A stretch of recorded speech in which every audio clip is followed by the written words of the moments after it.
All right, there we go. Mute's off. And welcome everyone to our 1881 series, What's on Tap? Supply and demand, how breweries are keeping the beer flowing. I'm excited to be here today with you. My name is Josh Kroom from the alumni office here at UConn, and tonight we are talking everything and all things on how local and national breweries have been able to keep the beer flowing during the pandemic and now into post-pandemic. As I mentioned from the alumni office here, but before we get started, I have a couple quick things to help you maximize your participation tonight. First, we do have closed captioning available. Should you wish to utilize this service, please visit your toolbar on the Zoom app here and select the CC option.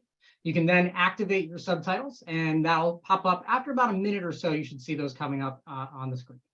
I'm joined tonight by my colleague, Patrick Walker, one of our newest members to our alumni relations team. He's actually going to be joining in the chat along with me tonight and will be your point of contact should you have any challenges or technical issues that you may need help with tonight.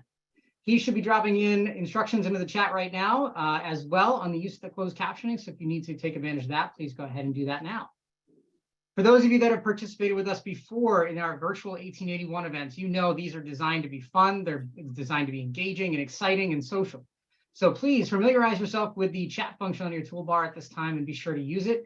Jump on in, let us know what you're drinking tonight, what your favorite beer might be, and maybe you're on tap channel. Maybe you want to grow how many people you're drinking with from UConn Nation. We want to know that too, so go ahead and drop that in there. It's always fun to get started by seeing where everybody's kind of logging in from and where you're watching tonight. So also let us know where you're doing that from. And if you are drinking that beer tonight, let us know what that is tonight and we'll get that started. Let's see, next we have our discussion tonight. We are going to be taking questions throughout the program tonight, so please make sure that you are utilizing the Q&A specific section on your Zoom toolbar. The chat tends to fill up, so please try to keep it to the Q&A. I'll be moderating that and posing those questions out to our panelists as we go out throughout the night, and we'll get to as many of those as we can before we close for the evening.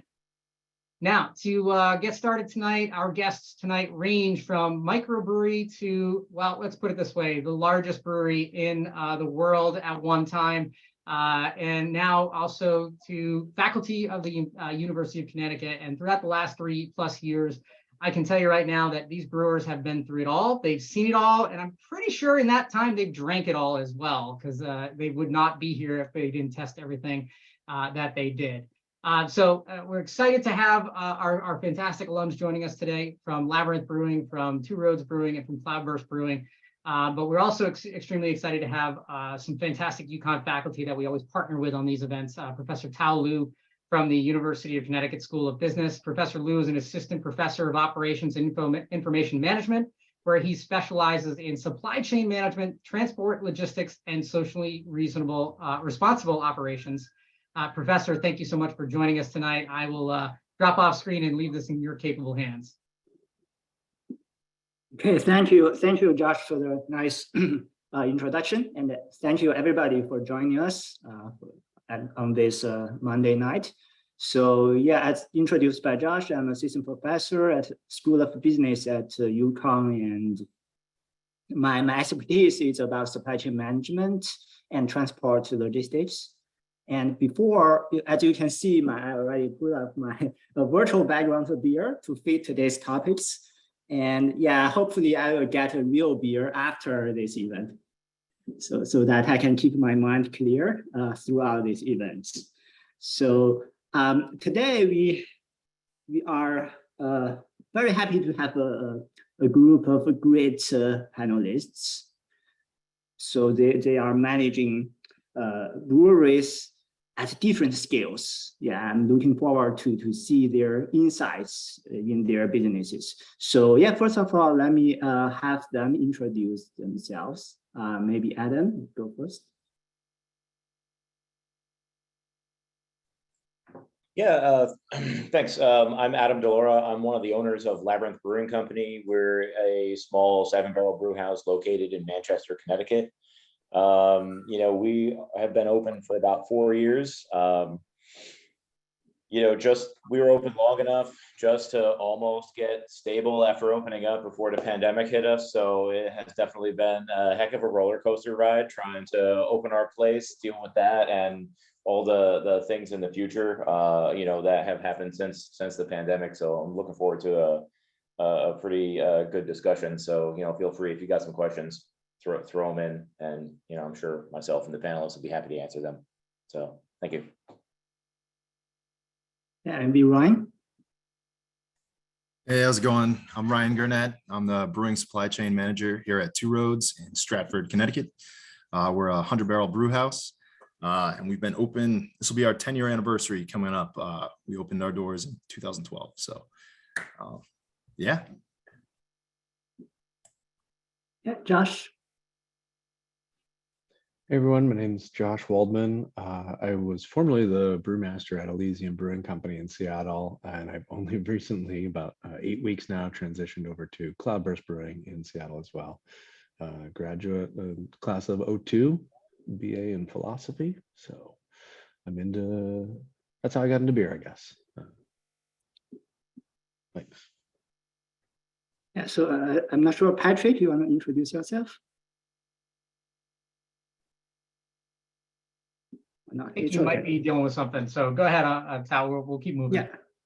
Before we start, probably I would like to give audience an overview of supply chain management, because personally, I recently developed a new course at UConn for Master in Business Analytics. My class is called Supply Chain Analytics. Typically in the first class, I will give an overview of what is supply chain and why managing the supply chain is complicated. Because typically supply chains consist of multiple stages, as you can imagine. For the beer example, for a beer supply chain, we have the raw material suppliers, growing hops and malt and all the other ingredients, and also we have suppliers producing packaging materials like aluminum cans, for instance. And then we have breweries so that we can assemble all the ingredients to some beer products. And then those products need to be shipped, need to be transported from breweries to the end markets through some distributors, typically. And then in the downstream markets, we have different types of sales channels. For instance, we have tap rooms, bars, and also we have retail stores. So as you can imagine, it's quite complicated to manage this whole system because for every stage, there are different players. So it's challenging to coordinate all the stages through the supply chain. So so for today's event, let's in what follows, let's first discuss some supply issues, and then we move on to discuss some demand issues, and then we will address some supply chain issues in between. So for supply issues, let's start with the supply side of the story. And according to my knowledge, because of the pandemic, there are some supply challenges. So one of the challenges I read from the news is about the shortages in aluminum cans and other packaging materials. So I was wondering how your companies experienced such a challenge and how you dealt with that. So could you share some insights with us? Maybe we can start with Adam.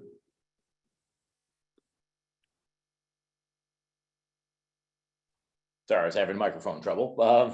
Yeah, definitely. I mean, I imagine we're all having similar challenges, but myself being at the smallest brewery, that means we don't really have the buying power that some of the larger places have. I mean, we also need a smaller volume of stuff, so that has its own advantages, but definitely packaging materials, especially at the very beginning of the pandemic, it was literally impossible for us to get cans or crowlers or bottles. And there was a small period of time I was using 12-ounce and 22-ounce bottles that I had in my basement left over from my days as a home brewer just to put beer in so I could sell it to people, because just the time it would take to get things was just astronomical.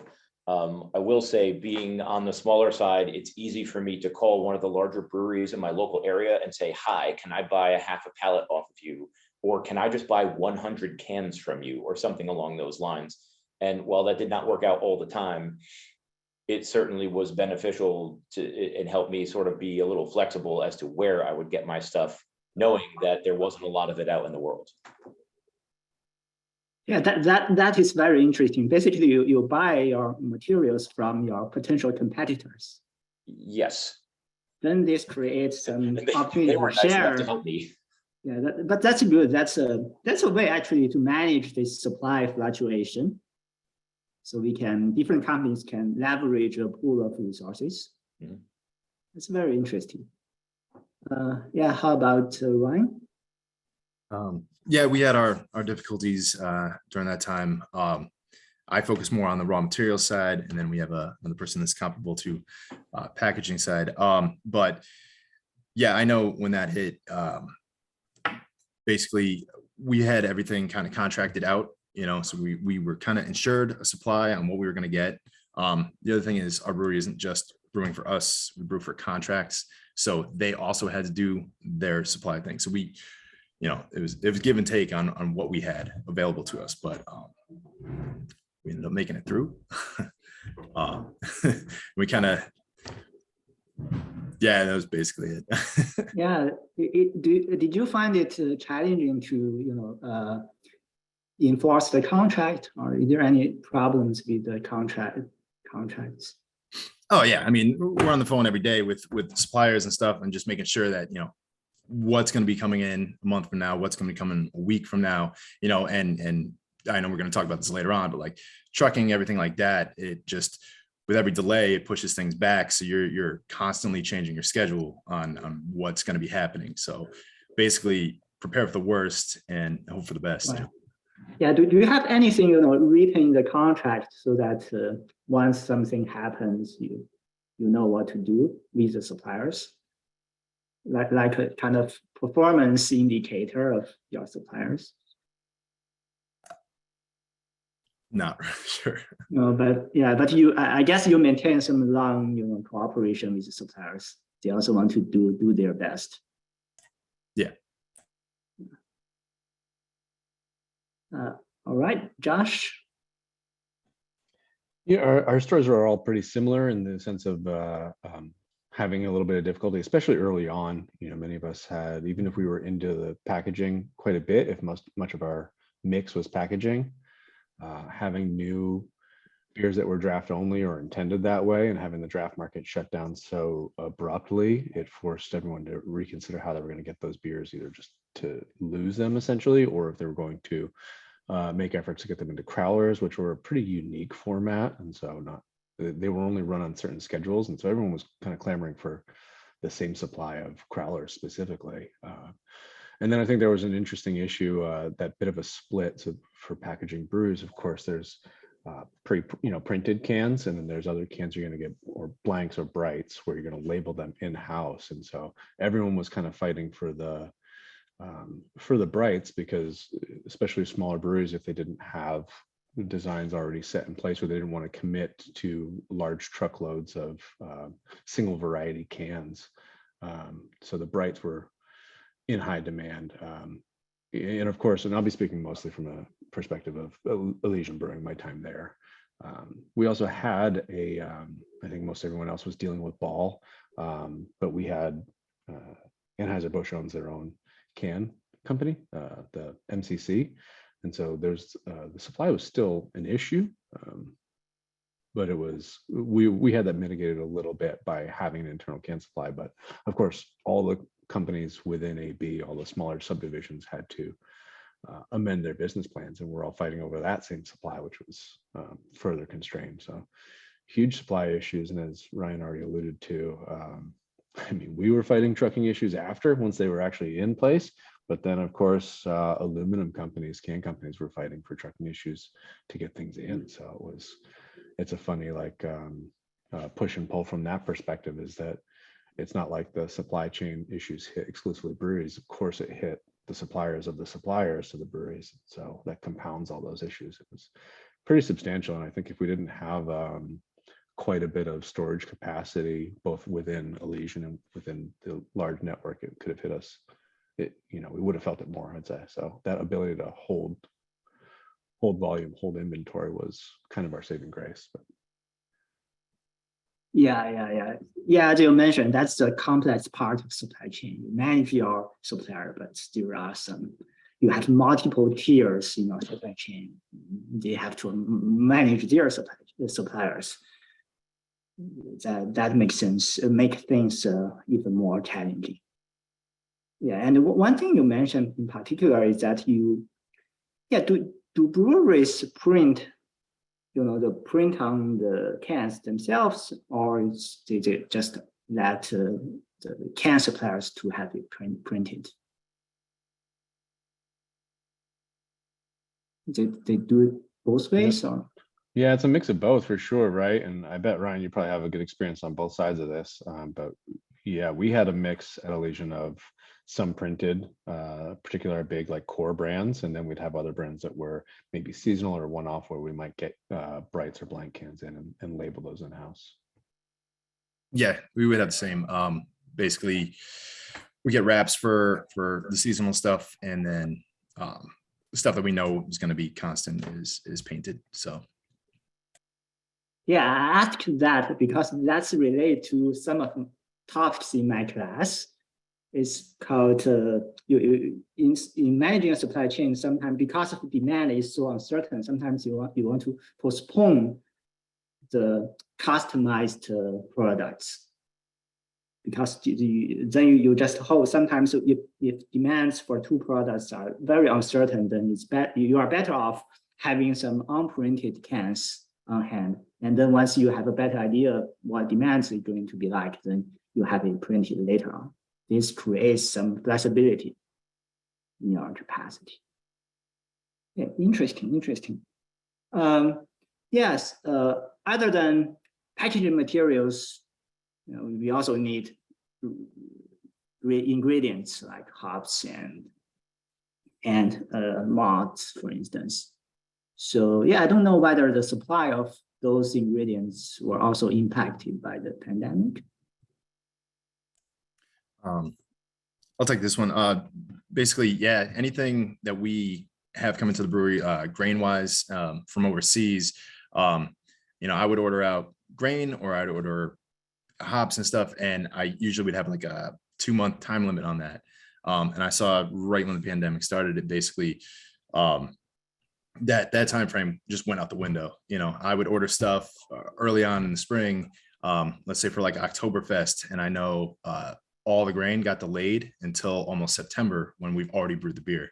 So basically we had to change our whole game plan on how to do this stuff. And I kind of stopped ordering from overseas, like in bulk, to save on money, just because I didn't know when it would show up. So there was a lot of issues on that. Yeah, anyone else want to chime in? I can say even on the smaller side, everything Ryan said has affected my smaller brewery, to the point where it almost throws your entire brewing schedule out the window, because like I don't have the storage space to store enough grain for any more than say like a week or maybe a week and a half's worth of brewing. So if that stuff doesn't show up, I'm without any ingredients to make any product whatsoever, and sometimes it's always just like that one bag of malt that makes this recipe. I get everything else in, but that one bag doesn't show up, or that one hop doesn't show up. And then we're like, okay, well, what do we have? Can we brew something else? Or do we just delay this again, which then throws the entire packaging schedule off? It throws the entire production schedule for the last like 2+ years has been absolute literal chaos, where we just went back to using a whiteboard so we could easily erase things and update it with a marker, because doing anything digitally just was a waste of time. Okay, so does it make sense to hold some what we call safety stock? There could be some potential shortages, but then you can hold some additional malt. Does it make sense to you, or? I mean, I changed the whole format of what we were doing. We make a schedule for the whole month, you know, and especially going into the summer months, things get crazy. So what I would do is, instead of sending out my grain 2 weeks in advance, I would create the whole schedule for an entire month and say, you know, send out to all my suppliers, say, this is exactly what I'm going to need for the month. And if you have any issues on what you'll see, you know, supply chain on your end, let me know so I can look for subs. It gives me a good 4-week lead time to change the recipe, or, you know, things that might be interchangeable, or even go back to like our customers and say, hey, you know, we need to change this out. They're short on supply. So it helped us out in the long run.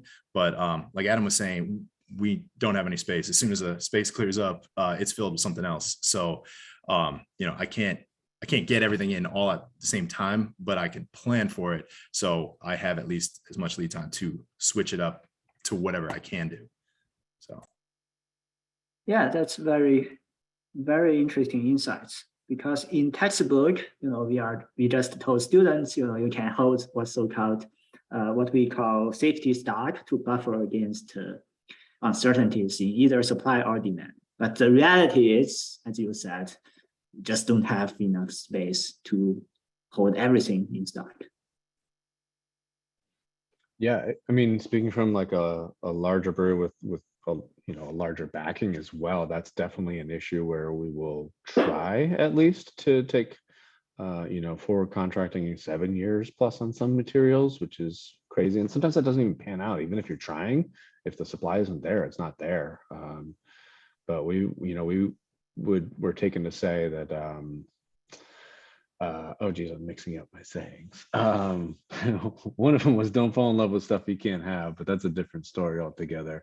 The other one would be that you know, this was not the climate to be particular and to be choosy. And so if you were kind of hooked on one single brand or material, it was always important to us to at least consider alternatives to that, you know. And some things you can't. Something is really difficult, and that could be the, you know, if you had like a Sabro specific beer or like one specific hop, that was going to be challenging to keep that going all the time. But we certainly designed beers with that in mind, especially if they were going a little further afield, is that trying not to make things too dependent, having dual sourcing for the materials that we had, but also having backups in that case, like having a blend of hops that was going to keep a profile for a beer. But it was super challenging for sure, and didn't always work out. Yeah, great point. You also mentioned an important concept in supply chain management, dual sourcing. Typically, we want to have multiple sources so that when something happens with one, then we have a backup. But what you are saying even go beyond that. When you design your product, probably try to design it in a flexible way so that you don't need to rely on a single type of ingredient. That's something, yeah, really interesting and not covered, you know, in our current textbooks. All right. So yeah, speaking of raw materials, you know, another issue is about the quality, right? I think the quality of hops will certainly influence the quality of beer. So yeah, I was wondering how do you manage the quality, supply quality with your suppliers?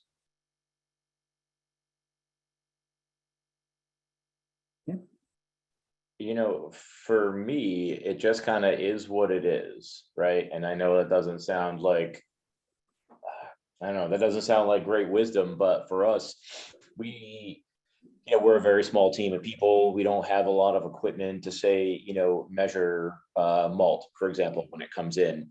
I mean, it's coming in that bag and we're putting it in the mash tun, and that is what it is. I will say that we've noticed a drop in efficiency over all of our brews, which kind of, you know, leads us to say, hey, there's definitely something here where the quality, you know, the potential of this grain is lower now than it was in the past. You know, and for us, it's just a matter of, you know, maybe looking at pricing the beer differently or exploring a different process that we might be able to just squeak out a little bit more beer from. But honestly, it's like if the, the grains come in, they are what they are. Like, I don't have the power to change them. And, so we just try to adjust to the reality, again, it's like, it's not the world we want, but it's the world we have, I guess. Yeah. Like with ours, we're able to get a little bit more on hand. I'll get a pallet or two of something at a time, depending on what it is.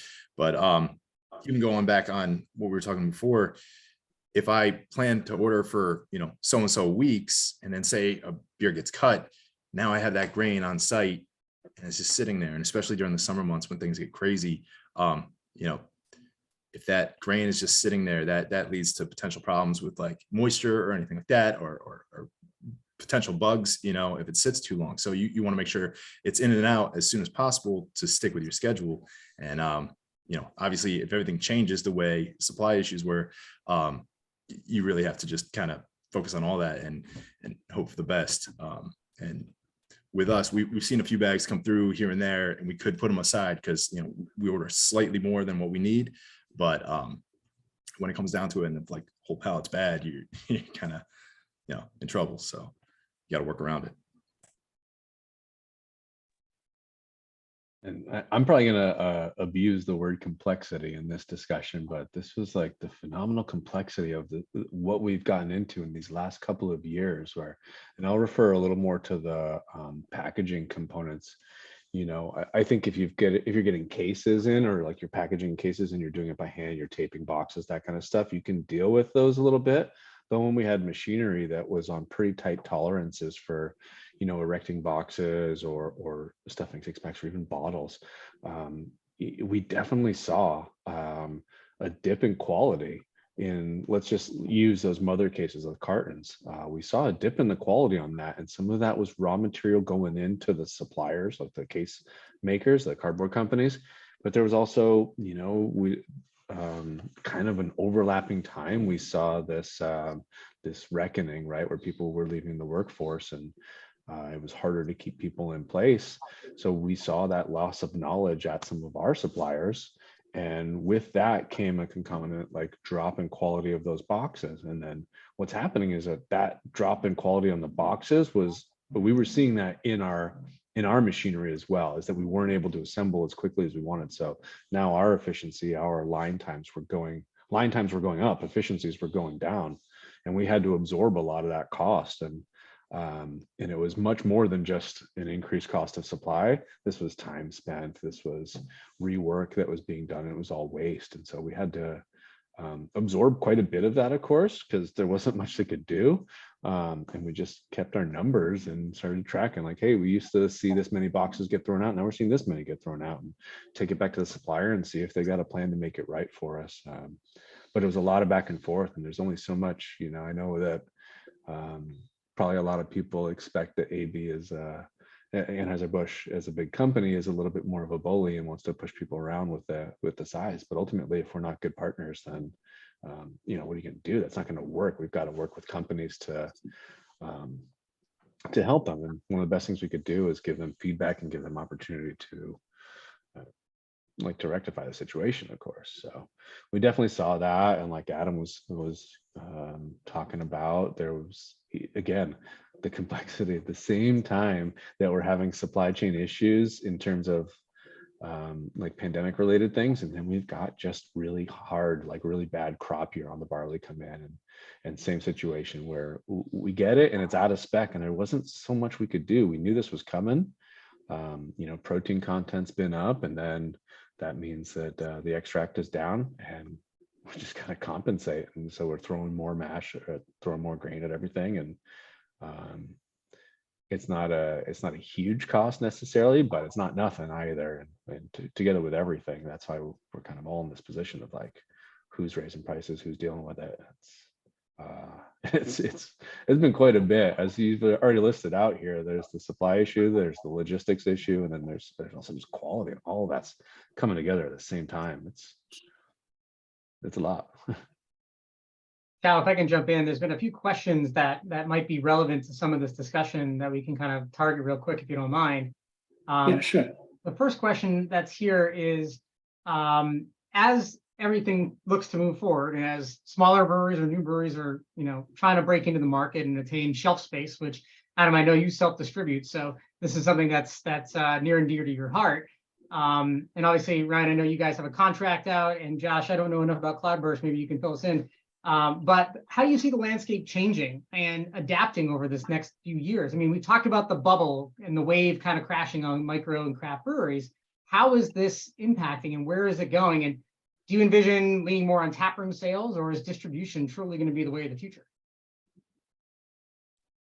Wow, that's I wish I knew the answer to that question, but I can tell you what we're planning to do. I mean, for us, and I can't speak for anyone else on this panel, but pretty much, with a few exceptions, our taproom sales have been pretty level. And you might be like, that's great, but, it's not really at a good level. It's just sort of been what it is. There hasn't been like many seasonal swings like we would normally see. So for us, that's kind of led us to lean a little bit more on the wholesale side of things, hence why we've, recently expanded our production capacity and all this stuff, hired additional salespeople and whatnot. But, we're running up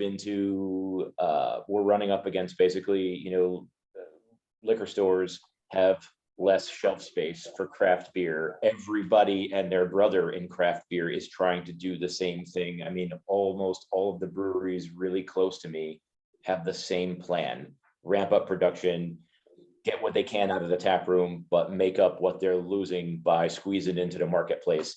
And at the end of the day, like, there's just not enough shelf space for me and the 2 or 3 other people in town and the 2 people in the next town over. It's just, I imagine it's going to be like a weird knife fight in the back alley behind the liquor store. Do you know what I'm saying? Like, I hope it doesn't come to that, but it's definitely quite a challenge because we're all fighting for diminishing shelf space as other alcohol products come into the market and kind of, I don't want to say take over craft beer, but there's certainly so many other options like those ready to drink cocktails and seltzers and all those other things people are drinking that aren't beer that, I guess to answer your question, we're hoping to lean on the wholesale side. Is that the right call? I don't know. Call me in 18 months and see if I'm still in business. You know what I mean? It's not that dire, but you know what I'm saying. No, it makes sense. Ryan or Josh, any follow up on that? And I can speak a little bit on the Cloudburst side. So for anybody who's not familiar, it's essentially a 2,000 barrel a year brewery, and it's a validly small business, so they're staying around that level. And they, this is before I joined, but they saw what was happening and they made a decision. At the time, they were not doing any packaging, then transitioned to cans right at the beginning. So they were able to get a can line because they didn't have that. So they got a can filler and changed their schedule around entirely. And at the time, it was just in-house and some, like, I don't know how many, 40 local draft accounts or something like that. And draft went away, right? And so now they've had to redo their plan entirely. But we in Seattle, I think, have enough density and enough interest and population to say, like, you can get that beer on shelves. And we haven't exactly hit that knife fight point, but I have seen, like, there is some pushback from distributors who are not willing to open their books any further. And there's some retailers who are getting a little choosier because everyone's in package now. But Cloudburst for sure had to change their business model, and it has worked out for them. They've been able to get beer into package into enough accounts, enough retail accounts that it makes sense for them. But that was a pretty drastic switch. And I think, Adam, you're right. Like, a lot of people have had to make that move and are trying to figure out what's next. And I'd be really curious. I don't know enough about the laws and the distribution rules around, well, anywhere. So, but I know that they're different everywhere. And Seattle at least has a pretty, like, forward attitude in terms of you can self-distribute, you can work through that. But I think working through the tier systems in different states is going to be can be different levels of challenge too. No, it makes perfect sense. And last one I'll ask for now, and then I'll drop off and throw it back to you, Tao, is and this is a special shout out to our friend indulging himself on a special cup of Theraflu tonight. The question comes in with the increase in onshore regional supplier opportunities to reduce a point A to point B risk. is that something that we should be more in know of, or is that something? I mean, is there a risk of that, or an increase, I should say, as he's asking, or is that something that we don't necessarily need to worry about because we're producing enough of what we need to do here? Yeah, for onshoring. Yeah, I think we always need to balance a trade-off between cost and, so let's say, quality or the lead time. Of course, if we use local production facilities, we can get the products ready very quickly compared to sourcing overseas. Yeah, but on the other hand, we have to pay a higher cost. Yeah, that's something that we always need to balance a trade-off. So yeah, it's hard to say. I think there's still some offshoring is still necessary if we want to go for cost effectiveness. Yeah.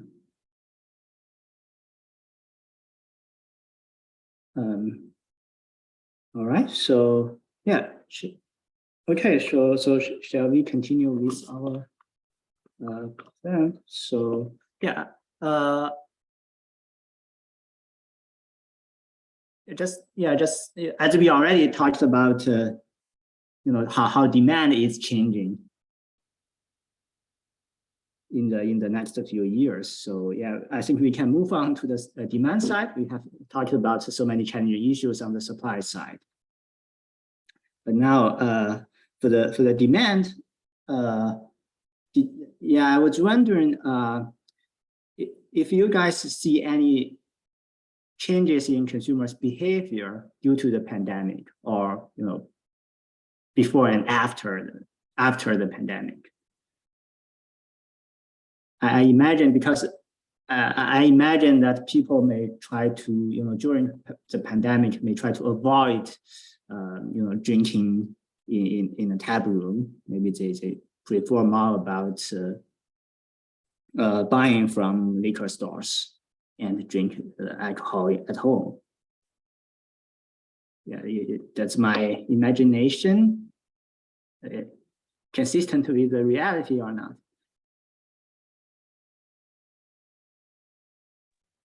I mean, from my experience, I can say that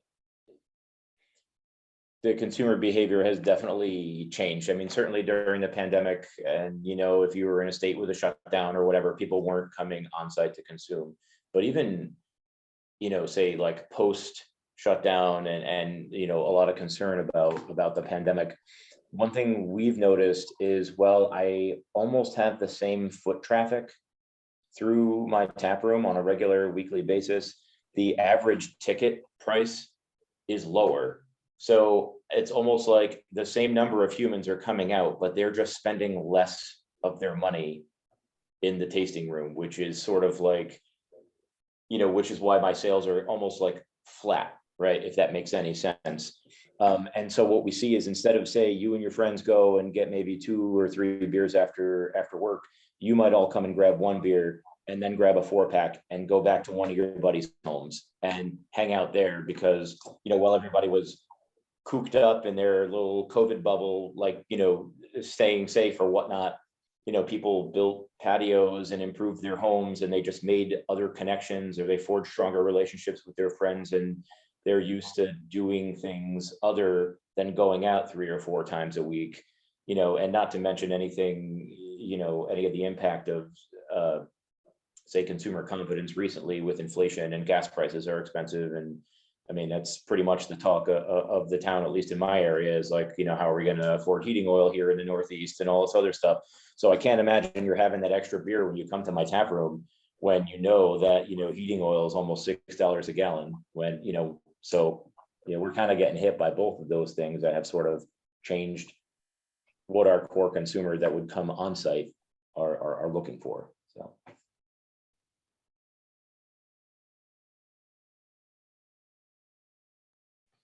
Yeah, I think that there's, again, with the complexity, right? It's one thing on top of another. There's also a whole like sober curious movement going on. I mean, I'm going to say it's generational, but that's not exactly. The demographics are there to support that. It's mostly a younger group, but a lot of people we would count on, while they're also the base. You're seeing a lot more craft beer enthusiasts. There's also a very large chunk of people who are a little more temperate and temperamental. They're not choosing alcohol as much as well, few choose it as much as I did, I guess, when I was 20, in my early 20s. But yeah, that's like one thing on top of another for sure. And then kind of to that, I think early pandemic for us was a big deal. Like we had just started getting into variety packs, and then for us, we didn't have the ability to remix, like repack things in house, so we had to send that out, which was another layer that we're now adding the logistics of sending 4 different varieties to a co-packer who is remixing them and sending them back out in a mix pack. But at the same time, that was huge for us, because as pantry loading, as come to be known, came about at the beginning of the pandemic, we just happened to be there at that time with a mix pack that people, I think, really wanted, unless they had one variety that they wanted a case of. We definitely saw a huge trend in of increased mix pack sales and the demand for that. So that was really big in a good way for us. And I think that carried on for quite a bit, probably throughout the last 2 years.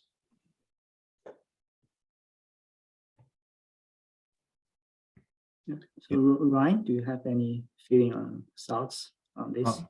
Yeah, I mean, during the pandemic, we obviously our tap room closed for a good chunk of time, and then we started doing beer to go sales. So you could order everything online and then come pick it up from the door and go home.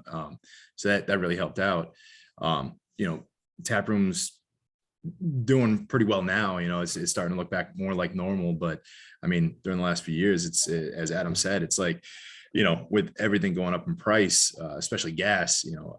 If I'm going to go out to a brewery, I'm going to try a flight, I'm going to try the beer, but I'll probably grab something and go home, just for the fact that it's like, it's hard to sit there and keep buying more beer because you can't afford the gas to get home. Yeah, and also, yeah, Josh you just mentioned the variety pack.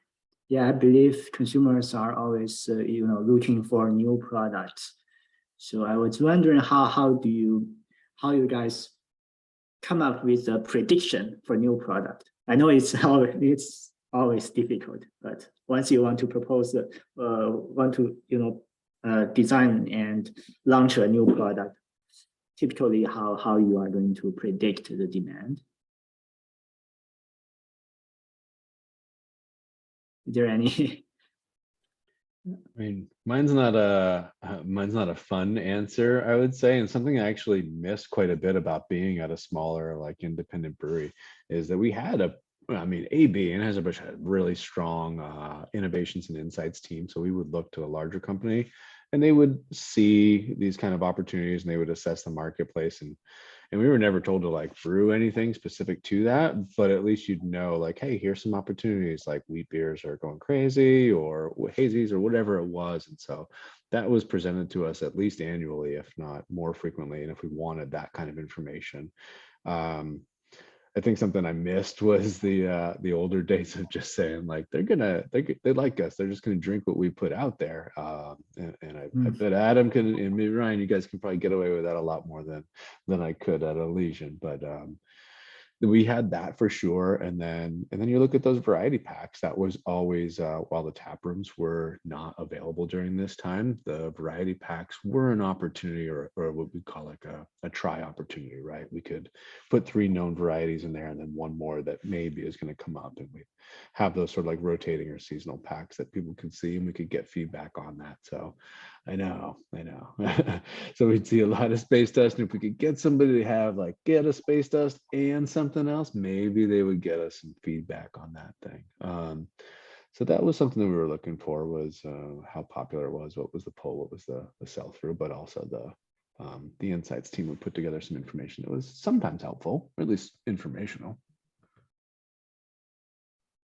I can say on my side of things, like, one of the things that we did as soon as we knew tap rooms were going to open up again, we purchased a 1-barrel pilot system, which doesn't sound like a large volume, but that's the beauty of it. So we could one, take some of those ingredients that we can't use on whatever beer we needed because we're missing a bag or two of something and make some other one-off beer. But it also gave us the ability to kind of make some out of the box or creative or other styles, put it on draft in the tasting room and just say, okay, what do people think about this? And, you know, to this day, we still have like a little QR code on our menu. If you're drinking any of our pilot beers, you take your phone, you scan the QR code, and then it's like a little, you know, matrix. You can tell us like, what do you think about the aroma and the color? And would you buy this for a friend, you know, and put in your little comments. And, you know, people, one, like the interactive aspect of that, but two, then I can make a, you know, a honey brown ale and not be committed to 180 gallons of that or whatever. Like I can just make it, and I got 2 kegs in the cold room and it's gone when it's gone. And it sort of fills out the variety on the tap list because we don't make a lot of beer. So to satisfy my wholesale customers, I'm brewing those hazies almost all the time. And that's most of my production are my hazies. And we've got one lager that's in the marketplace that does really well. But it's like those 3 beers are going all the time. And so we want some other stuff for people when they come visit us so they can fill out that flight board and they can experience something new. And I'll tell you, a handful of the new brands that we put into the marketplace over the last year and a half or so have come from that little, like what we call our tap room tasting panel, where you get to come in as a customer and tell us what you think about it. So that's been super useful for us to determine if people actually want to drink it, or do I have to dump it down a drain and wash it down with my tears, you know, to dilute it because I'm crying so much. But That's really cool. That's really cool. It has this barcode for consumers to receive to send their feedback. That's really cool. And also, I think that's an advantage for you, Adam. You're serving local customers. You are kind of closer to the market compared to Josh. They have to analyze nationwide data. oh, absolutely. I mean, I could literally just go out to the bar and those people live within a walking distance of my place, you know, so I can talk directly to those human beings and be like, what do you want to see?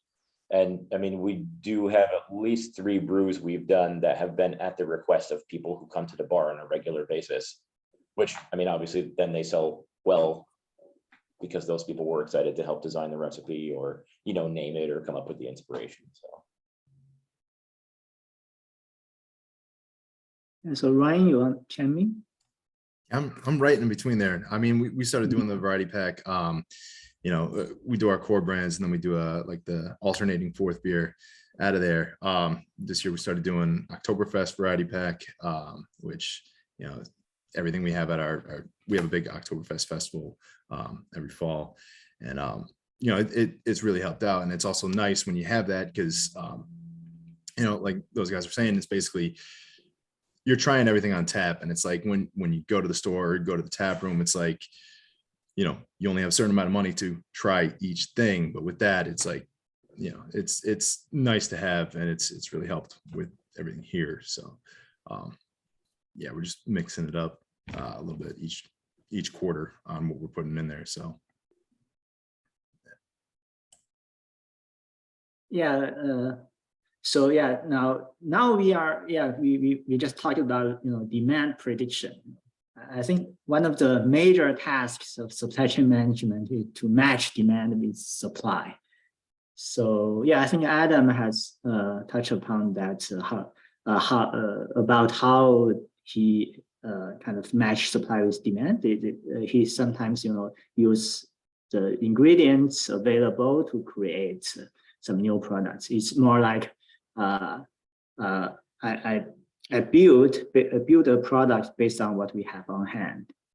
But another approach is, you know, I can imagine is that you first have an idea of what consumers like, and then you try to coordinate with your suppliers and then source the required ingredients.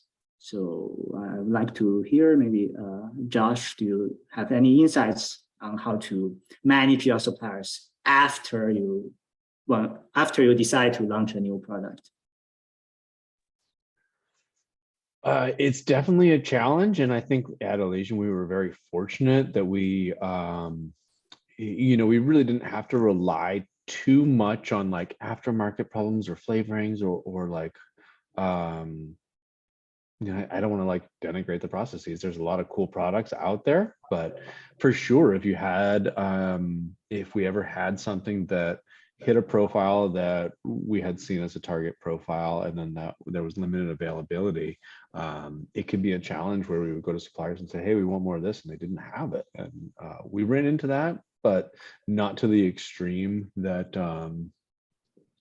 that we had to like rely on anything non-traditional. We were able to kind of work with our suppliers. And what's great about that, in my perspective on this, is that your suppliers can be your greatest asset. If they know what they're doing and they're good, they're going to be able to help you through some of those situations, right? Like if I want to hit a hop profile and the hop we used initially isn't available, they've got alternatives, or they are also hopefully doing some test brews and some research to get us as close as possible. And so I think on the one hand, what we benefited from was an ability to drive further afield than deeper into a field. Because of our nationwide reach, we were able to say, hey, let's push on this market a little more, as opposed to like trying to get more volume out of our neighborhood. And so I think we were able to do that a little bit. Oh shoot, I lost my train of thought already. But yeah, that was and so we were like, if we didn't have exactly what we had expected, we also know that with a national audience, it's not going to be as particular as like must be Citra from Peralt Farms. Like that's not, we're buying hundreds of thousands of pounds of Citra over the course of a year. It's not like everyone knows which farm they're going to want it from. So we were able to, I'd be very careful about saying dilute the brand. Like that's not it, but I think people were accustomed to a little more of a broader profile than a specific like targeted profile. Yeah. Ryan? Yeah, I mean, once we come up with something, basically comes down to, can we get everything in-house, and that gives us our lead time on if we have to push that new beer back or not.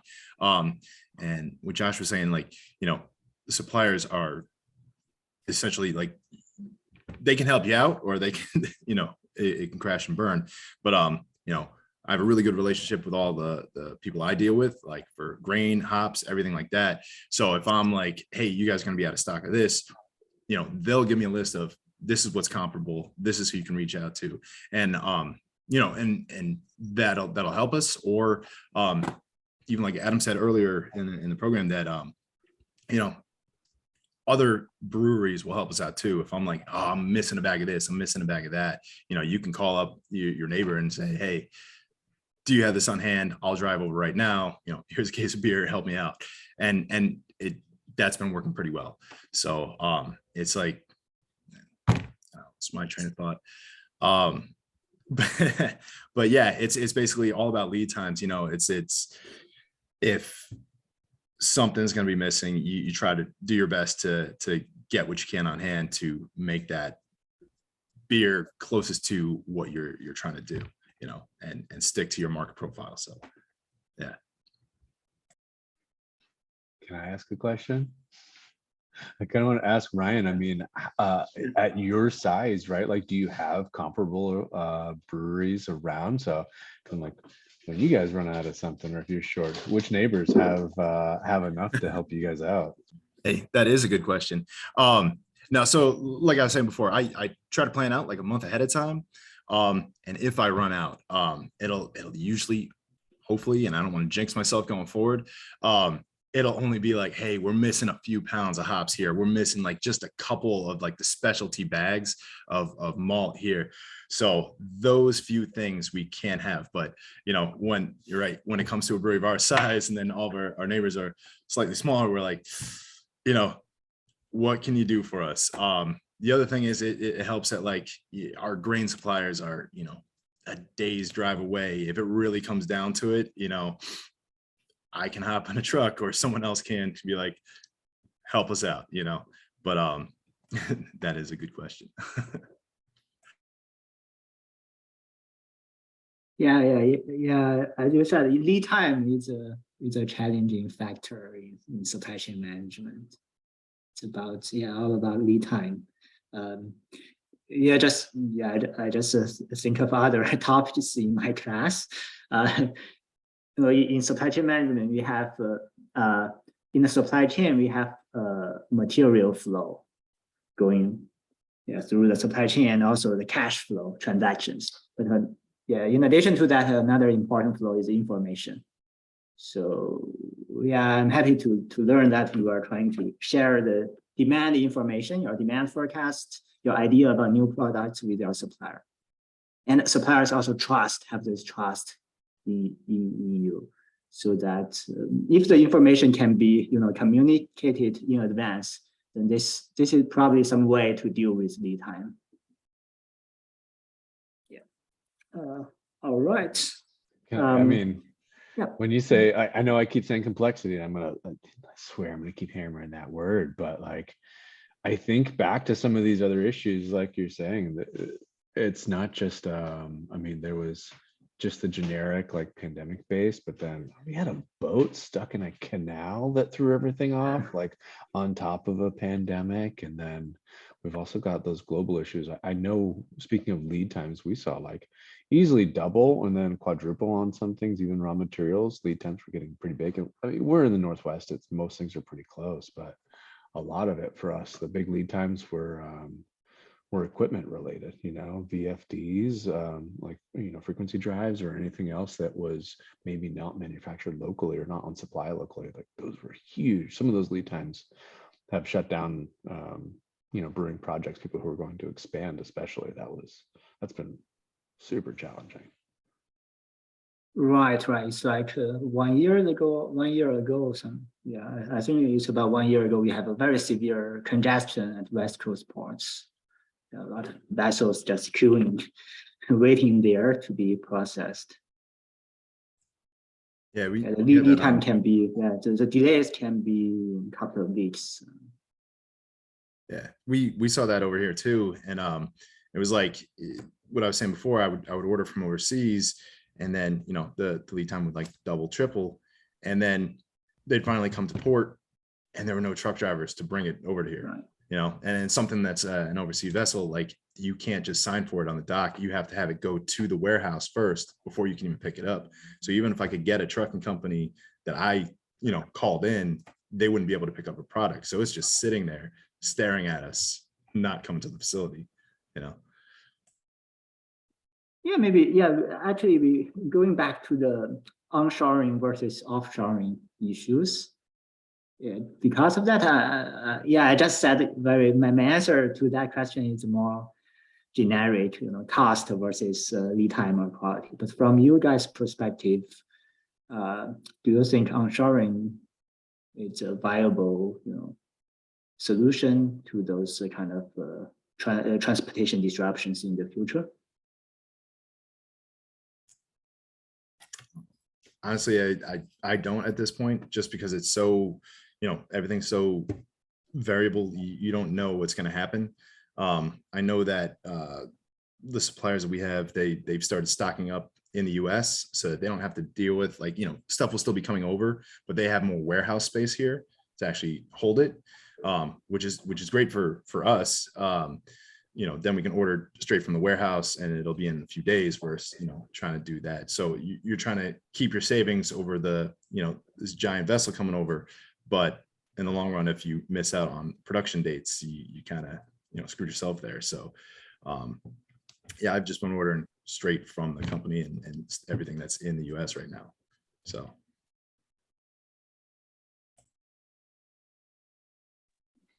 I mean, we had a very particular issue where we would get a container from Wireman in Germany quarterly, if not more frequently than that. And so of course that's a pretty substantial shipment. And that was backed up for so long on such funny issues.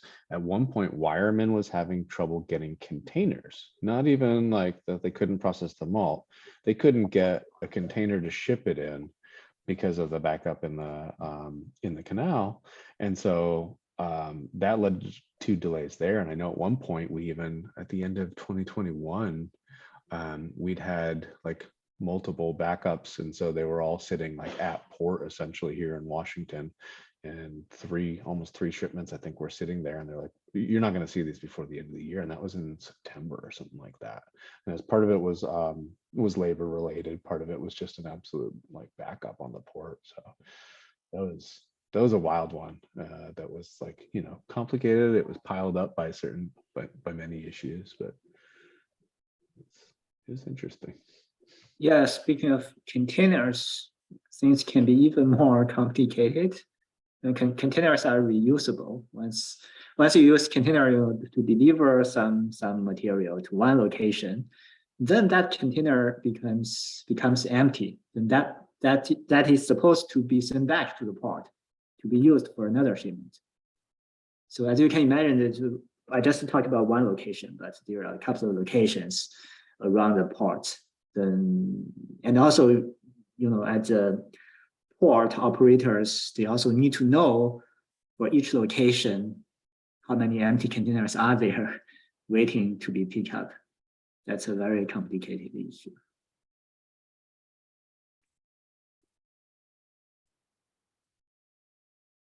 Yeah, so I think we have talked about things related to transportation and distribution. Yeah, I think before we move to transportation and distribution for the demand issues, do you guys have anything to add about any issues related to demand you find challenging?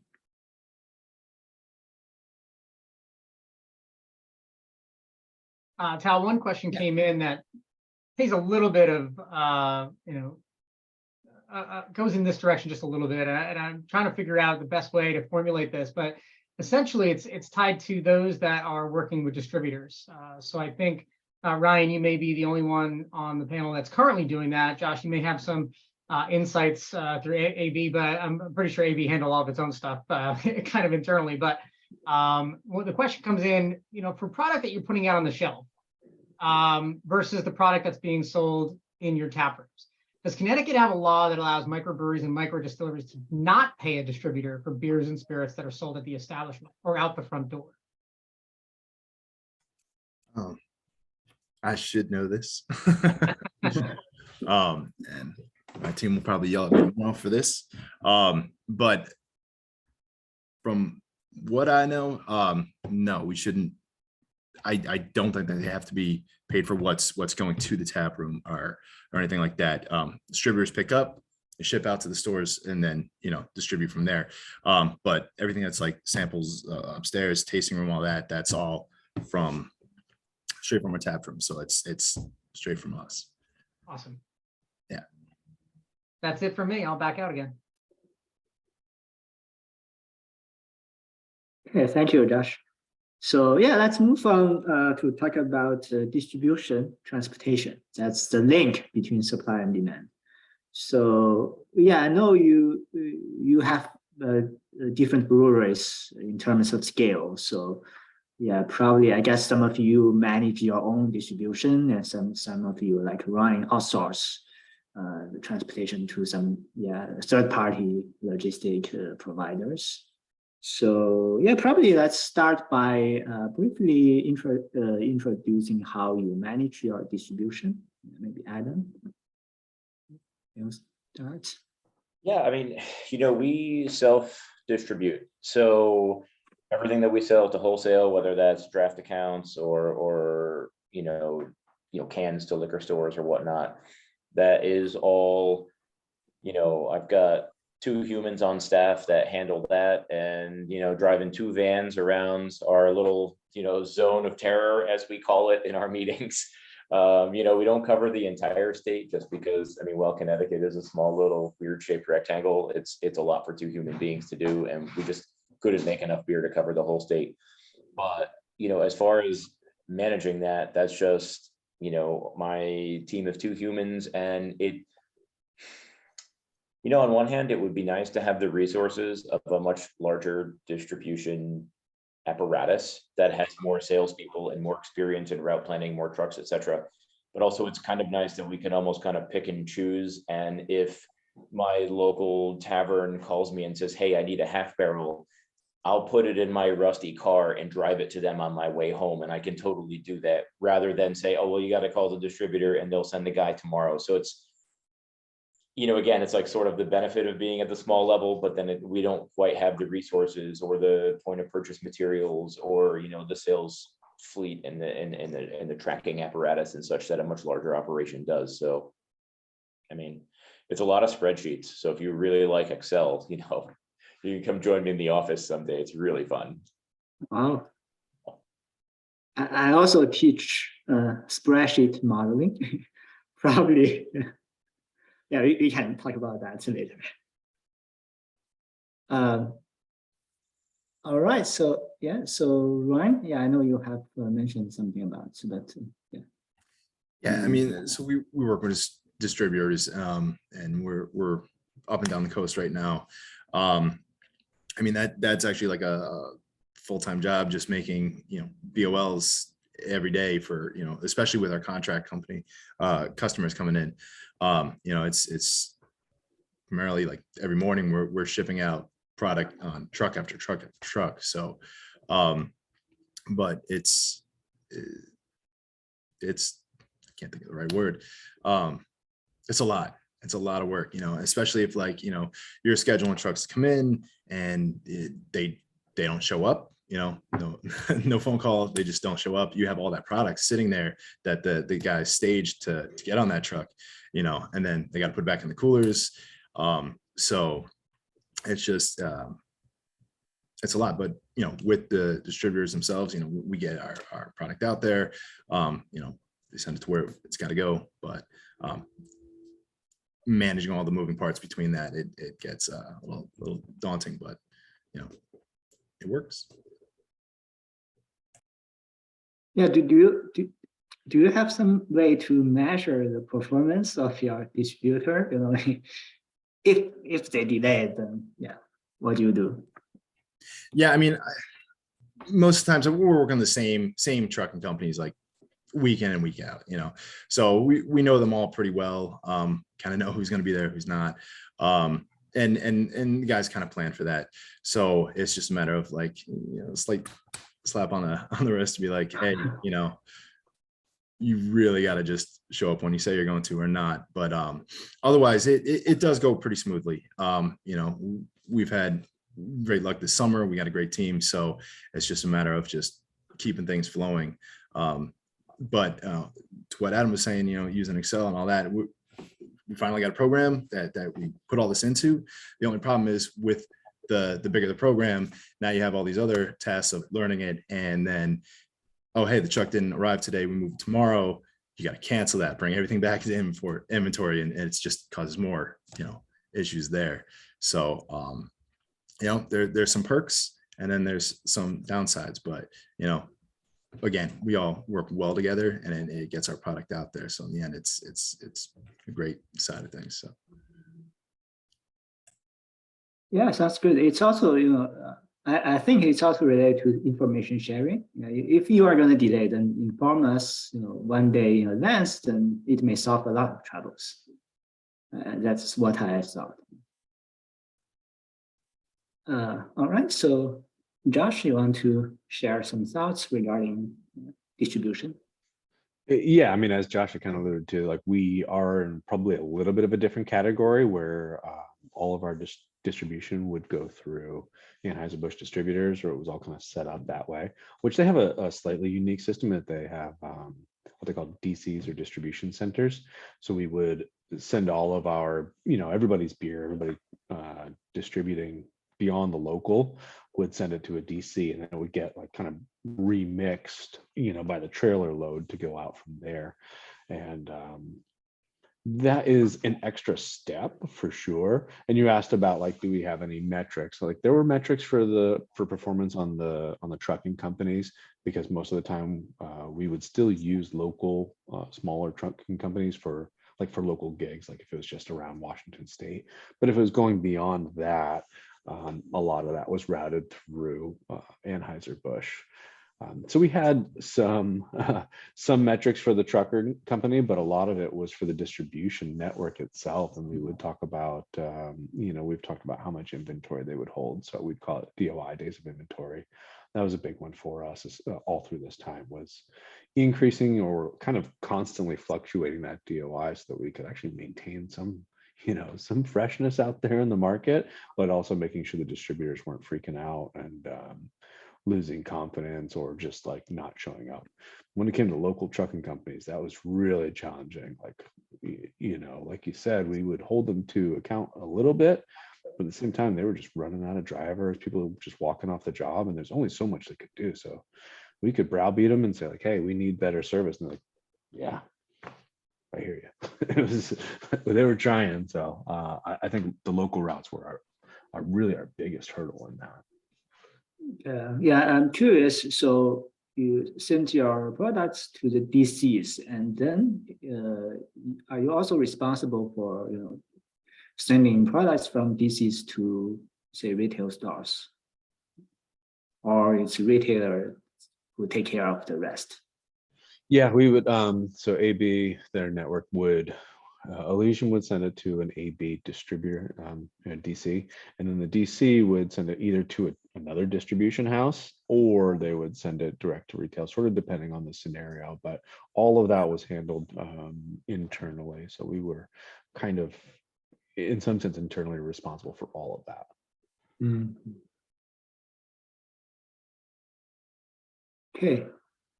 And yeah, we have touched upon about the drivers issues. Yeah, I read a lot of news maybe last year about our nationwide shortage in truck drivers. So yeah, I think you already mentioned that there is a challenge due to that.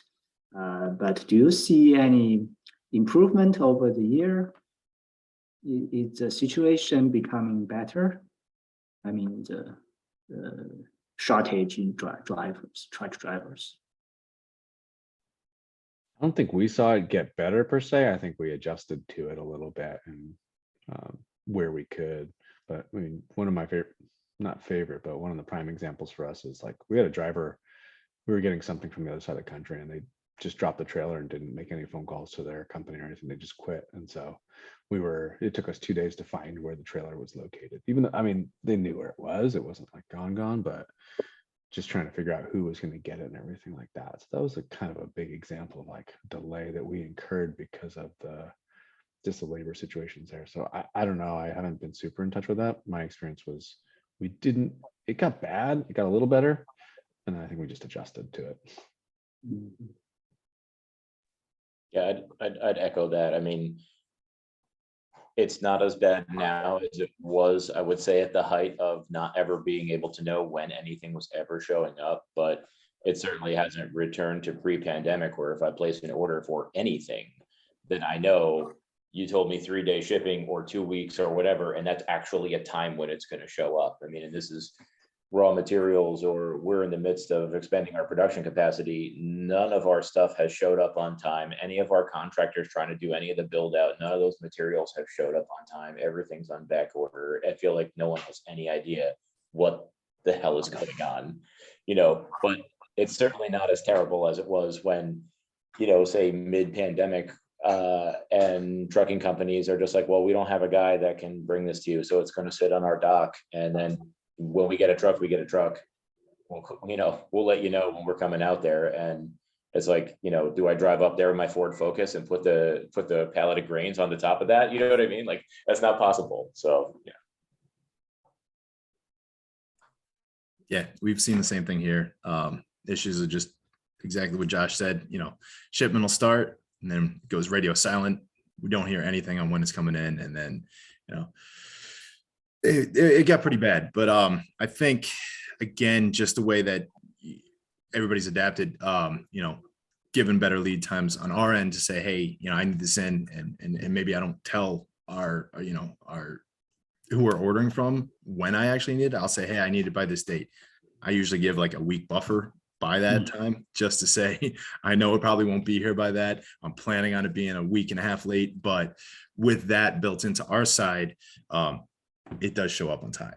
So, 9 times out of 10. So, and I think that the stability of the drivers, more people are starting to go back in, and we actually have drivers to bring stuff in, but the lead times are still, I got several companies that are like, no, we won't do anything under 15 business days. So it's like, you just got to plan for that now. It's more about just planning ahead of time, making sure you're expecting this stuff to not show up, and hoping for the best on that. So, but slightly better, but just more planning on upfront to make sure that you get it. So. We did have one instance, at least I can think of, where we called it the accordion effect. It's just like stretching out and then compressing, where we had like multiple things lined up for months out, and then all of them showed up at once. And we had grain everywhere. Like you couldn't move without scooching by a pallet, essentially. So that was one instance where we just carried a ton of inventory, more than we needed. So, but the small price to pay, I guess. We kept production rolling. We were talking about supply uncertainty, like in quality or in quantity, and also demand uncertainty. But lead time uncertainty is another nuanced issue. This is something, also challenging for supply chain management. Just I think Ryan, you mentioned leave some buffer. It's logically, I think, on a high level, is similar to safety stock. We just build some safety time to buffer against those uncertainties. Interesting, very interesting. That's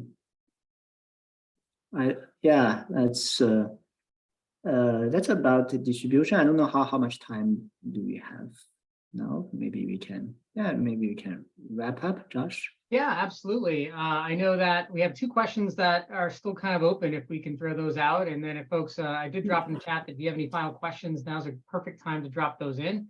You'll also see in the chat, before we get to these questions, that there are 2 upcoming 1881 events. The first is our next virtual event, which wherever you are, no matter where you are, you can probably find the products to participate with us. We're doing a tequila tasting and mixology. We're going to be trying Blanco, Reposado, and Añejo. So if you are interested in learning more about tequila, we've got 3 different styles there. We'll make some cocktails and try to warm up our winter nights here in the New England area. So as that kind of rolls around in December. The next thing on there is our next of our in-person 1881 events. Now, if you're in the Connecticut, New England, Metro New York area, it's definitely possible you can join us. This one is going to be in Dayville, Connecticut, which is, if you're familiar with the quiet corner of Connecticut, it is the border of Rhode Island and Massachusetts, essentially. So up in that top right corner. And no worries, I'll throw this shameless plug out there. Adam will be brewing another beer for us. We're going to be going to Manchester to Labyrinth Brewing. So if you got interested in trying something from Adam, definitely check that out. We'll have more information about that come springtime. So stay tuned for that. So first question, and this is more going to be probably directed towards Adam and Ryan, but has Connecticut gotten into the business of hops cultivation and commercial sales? Now, I know obviously hop culture and stewards of the land, they all grow their own hops, but and then they obviously turn that into their beer, but not necessarily distributing widely, though. Is there anything else out there? I mean, we've reached out to a few companies in Connecticut to use some of the stuff for one-off beers or smaller. We have a 7-barrel pilot batch, and we try to do local hops with that, but it's nothing like extensive. I mean, most of the stuff comes from out west, like Yakima Valley up there. So, but yeah, I mean, there are a couple places here that we have sourced from, and they're pretty good. So, all right. I was going to say Yakima Valley. Josh is going to be an expert on that one. I mean, he's just a short drive away from that. And I think most brewers are fairly jealous of the accessibility to that. So, all right, last question we have in the queue right now. Any concerns that y'all have, depending on how the election swings tomorrow, regarding, any of your production, distribution, anything to that effect, keeping political nature out of this? I mean, I'll say that regardless of how the election turns out, it is going to take a long time to deal with any of the issues that we're having, regardless of who is at the helm and what their policies are. So for me, like from a business perspective, it doesn't really matter who wins tomorrow. I mean, Wednesday, the price of goods is going to be what the price of goods is, regardless of who you pull the lever for, just strictly speaking on that one aspect of it. So. Sure. All right, looks like a question was posed in the chat here. Tal, maybe best suited for you. Companies have spent decades working on JIT. Apologies, I'm not quite sure I know what that is. I understand Apple got down to 0.5 days inventory at iPhone factories in China. And since COVID started, war, economic upheaval, we hear more about going back to safety stock, multi-sourcing, other resiliency strategies. While these strategies would help ensure supply, they also increase cost and therefore price. Do you have thoughts on impacting prices? Oh, just in time. Thank you. Yeah, JIT stands for just in time. To my knowledge, as far as I know, I read from news articles. I think Apple started to find supply sources from other countries in Asia, like Vietnam. I think they are moving some of the production facilities there, maybe other Asian countries. Yeah, I think I mean, for those countries, we can still have cost-efficient suppliers. To my knowledge, because I'm originally from China, I think China economy has increased over the past years. So maybe China is already not as cost efficient compared to other countries in Asia. But Apple and other manufacturers are trying to always, searching for cheaper alternatives. So yeah, I think because of that, I personally don't think this would impact the price that much, because there are still countries having cost effectiveness. They can at least currently there are still inexpensive supply sources available. Okay. Awesome. Well, seeing no other questions come through, I want to extend my thanks to all of our panelists and especially to you, Tal, for your preparation and helping work with me on this, and to Adam, Ryan, and Josh. Always fantastic talking with you all. And Ryan, for your first time out with us, you did an awesome job, buddy. I know Adam and Josh are old vets at this point. They've done a few of these with us. We're always looking to expand all of our impact and where we can bring in our alumni-owned breweries and alumni who are working within the beer industry. So folks, if you're out there and you know of other alums, just forward them our way. We're happy to bring new faces into the fold every time. Karen, I believe Rheingeist Brewing out in Cincinnati, you're down the street from him. That is an alumni-owned brewery as well, by the way. So if you're familiar, yeah, Josh, it is something for you to do in your travels when you're out in Cincinnati next. I know it's far less now that you're, not with AB, but hey, there's something for you to know. But if you know of other alums out there, send them our way. We're happy to bridge those out. If there's other topics you want us to explore, please let us know about that as well. In the meantime, be sure to check out, we'll put them in the email follow-ups that you'll get later this week with the recording. So sign up for our next 1881 tequila event, as well as if you're in the area, come on out and join us in Dayville, Connecticut. We'd love to have you. Again, to our panelists, thank you all so much. We appreciate it. To all of you joining us, thank you so much. Enjoy your night. Have a good beer, and we'll talk to you all later. Take care.